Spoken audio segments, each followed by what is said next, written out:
السلام علیکم گائز، کیسے ہیں آپ سب؟ امید ہے آپ سب بہتر ہوں گے and I am very sorry کہ کافی دنوں سے ویڈیو پوسٹ نہیں کر سکی، کچھ ایمرجنسی کی وجہ سے. So sorry. Now let start today episode number 19. جب سے مریم کو پتہ چلا تھا کہ میر کا نکاح فانی سے ہو رہا ہے، وہ پاگل ہوئی پڑی تھی. وہ سوچ بھی نہیں سکتی تھی کہ میر فانی سے پیار کر سکتا ہے. وہ تو سمجھتی تھی کہ اس نے 3 سال پہلے جو غلط فہمی فانی اور میر کے درمیان حائل کی تھی، اس کے بعد تو ایسا ہونا ممکن تھا ہی نہیں. تو پھر یہ کیسے میر فانی سے شادی کیسے کر سکتا ہے؟ کیسے ہو سکتا ہے؟ وہ چلائی تھی. نہیں میر، تم صرف میرے ہو، صرف میرے. ایسا نہیں ہو سکتا. میرا پلان کیسے برباد ہو سکتا ہے؟ میں نے تو بہت سوچ سمجھ کر چال چلی تھی. میں ایسا کبھی نہیں ہونے دوں گی، کبھی نہیں. میں نے میر سے بہت محبت کی ہے.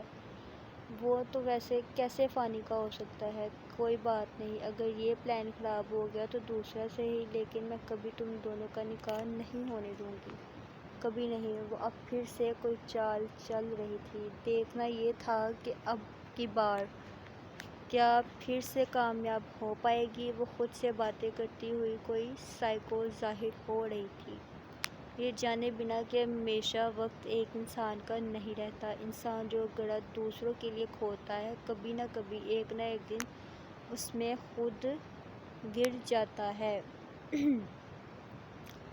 قرآن مجید میں ہے کہ ایک چال انسان زمین پر چلتا ہے، جبکہ ایک چال اللہ آسمان پر چلتا ہے. بے شک اللہ بہتر چال چلنے والوں میں سے ہے.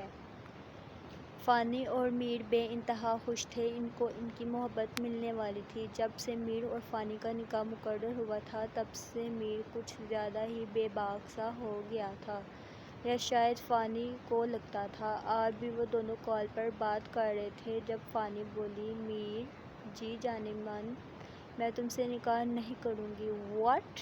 میر چلایا تھا. فانی پاگل ہو گئی ہو، یہ کیا بکواس کر رہی ہو؟ وہ غصے سے بولا تھا. میں سیریس ہوں. وہ اب کی بار دوبارہ بولی تھی.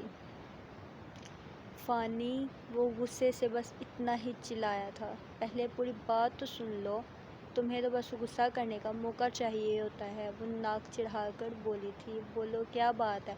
پہلے میری شرطیں مانو پھر نکاح کروں گی. جبکہ وہ بس گھور کر رہ گیا تھا. بولو. اس کی سانس میں سانس آئی تھی. تم میرے لاڈ اٹھاؤ گے، غصہ نہیں کرو گے، کینڈل لائٹ ہر ویک ڈنر کروایا کرو گے، اور اگر کسی اور کا سوچا تو جان سے مار دوں گی. ہائے جانم، ہم تو پہلے ہی آپ پر مر مٹے ہیں، اور کیا مریں گی. وہ اس کی آخری بات کو اپنا ہی رخ دے گیا تھا. میں ہر وقت بس یہ سب باتیں کروا لوں تم سے. میری پچھلی باتوں پر بھی غور کرو جانم. لاڈ بھی اٹھاؤں گا، اور بالکل نہیں کروں گا، بس پیار ہی کروں گا. اور ہر ویکینڈ میں تو روز رومانٹک ڈیٹ پر بھی لے کر جایا کروں گا. اور تم سے نظر ہٹے گی تو ہی کسی اور کا سوچوں گا نا. جبکہ فانی پھر سے میر کی باتوں پر بلش کر گئی تھی.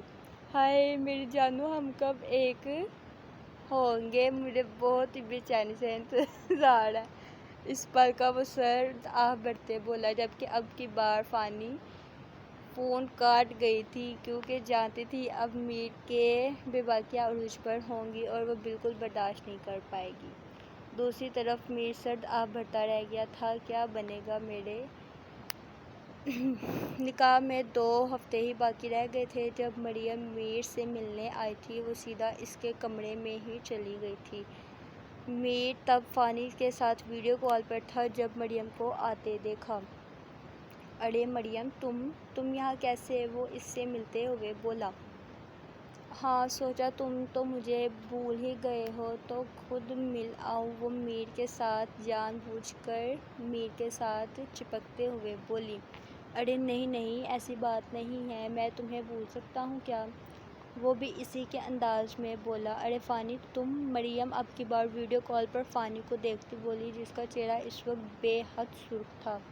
کیسی ہو تم؟ وہ میر سے موبائل لیتی بولی۔ میں ٹھیک، تم بتاؤ؟ ہاں میں بھی ٹھیک۔ ارے یار پکڑاؤ ادھر میرا اب موبائل۔ میر اپنا موبائل لیتے ہوئے بولا۔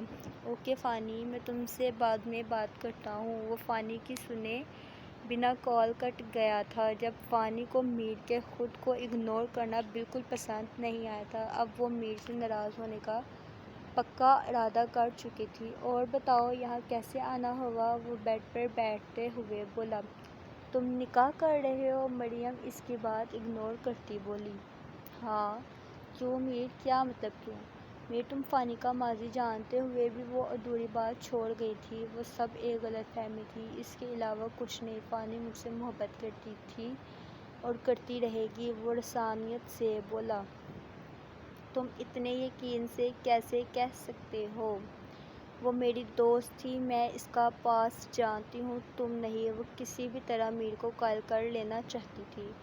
میں یہ سب نہیں جانتا، مجھے بس یہ پتا ہے فانی میری ہے اور میری ہی رہے گی، اس کے علاوہ اور کچھ نہیں۔ وہ بس سر ہلا گئی